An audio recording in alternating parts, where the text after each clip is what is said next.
নমস্কার বন্ধুরা, Bengali food and ব্লগের নতুন একটি রেসিপিতে তোমাদেরকে স্বাগত জানাই। আজকে আমরা তৈরি করব পমফ্রেট মাছের ঝাল। তো চলো, নিয়ে নিয়েছি এখানে পমফ্রেট মাছ, আছে গুঁড়ো মশলা, টমেটো পেস্ট, এখানে পেঁয়াজ আর রসুন একসঙ্গে বেটে রেখেছি, আদা কাঁচা লঙ্কা বাটা, সর্ষের তেল, লবণ। কড়াই গরম বসিয়ে দিয়েছি, কড়াই আমাদের বেশ ভালো মতো গরম হয়ে গেছে। দিয়ে দেবো এবারে পরিমাণ মতন সর্ষের তেল। তেল ভালো করে গরম করে নিচ্ছি।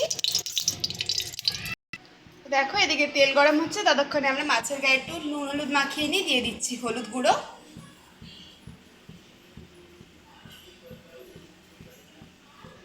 দিয়ে দিচ্ছি স্বাদ মতো লবণ, দিয়ে ভালো করে এটাকে আমরা মাখিয়ে নেব।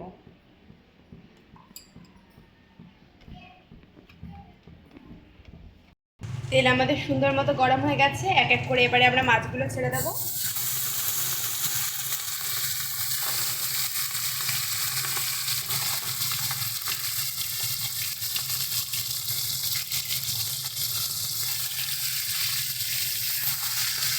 সুন্দর করে উল্টে পাল্টে মাছগুলো দিয়ে আমরা ভেজে দেবো।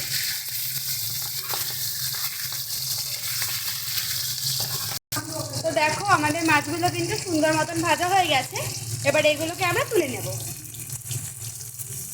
দেখো, দুটো পিঠি একদম পারফেক্টলি ভাজা হয়ে গেছে। এগুলো তুলে নিচ্ছি এবারে।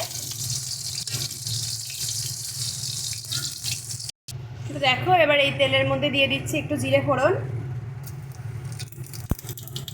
এবারে দিয়ে দেবো পেঁয়াজ আর রসুনের যে পেস্টটা আছে সেইটা।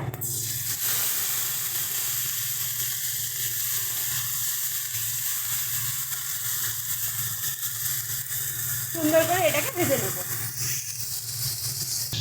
এটা সুন্দর করে কিন্তু কষানো হয়ে গেছে। দেখো, পেঁয়াজের কালার চেঞ্জ হয়ে গেছে। এবারে দিয়ে দেবো এর মধ্যে পরিমাণ মতন কাঁচা লঙ্কা বাটা,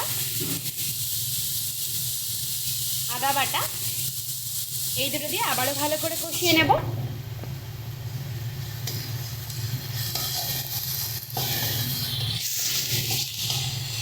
তো মশলা আমাদের কষানো হয়ে গেছে। এবারে দিয়ে দেবো এর মধ্যে হলুদ গুঁড়ো, শুকনো লঙ্কা গুঁড়ো,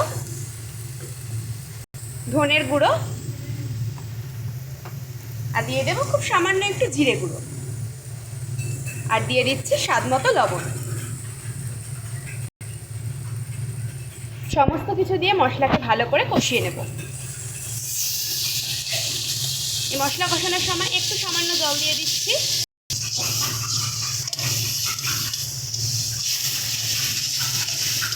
একটু সামান্য জল দিয়ে মশলাটা কষালে মশলাটা আর কিন্তু লেগে যাবে না। সুন্দর করে এটাকে কষিয়ে নেব। মশলা আমাদের কষানো হয়ে গেছে। এবার এর মধ্যে দিয়ে দিচ্ছি টমেটো পেস্টটা।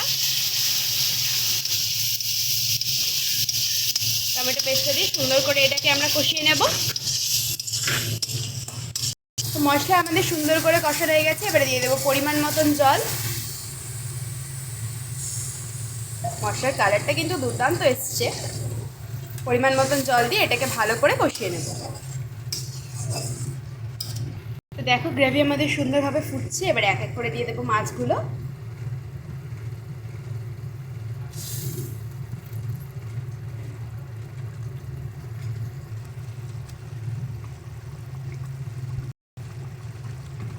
সুন্দর করে মাছগুলোতে একটু হালকা হাতে নাড়াচাড়া করে নেব। দেন এটাকে আমরা সুন্দরভাবে ফুটতে দেবো, যাতে মাছের গায়ে ভালো মতন করে গ্রেভিটা ঢুকে যায়। দেখো, এটা একদম আমাদের পারফেক্টভাবে রেডি হয়ে গেছে। একটু দিয়ে দিচ্ছি ধনেপাতা কুচি। এবার এটাকে আমরা সার্ভ করে নেব। দেখো, তৈরি হয়ে গেছে আমাদের পমফ্রেট মাছের ঝাল। ভিডিও ভালো লাগলে অবশ্যই একটু লাইক কমেন্ট শেয়ার করে দেবে। আর আমাদের চ্যানেলে নতুন হলে চ্যানেল সাবস্ক্রাইব করে দিয়ে পাশে থাকা বেল আইকনে ক্লিক করে অল নোটিফিকেশন অন করে দেবে। ধন্যবাদ সকলকে।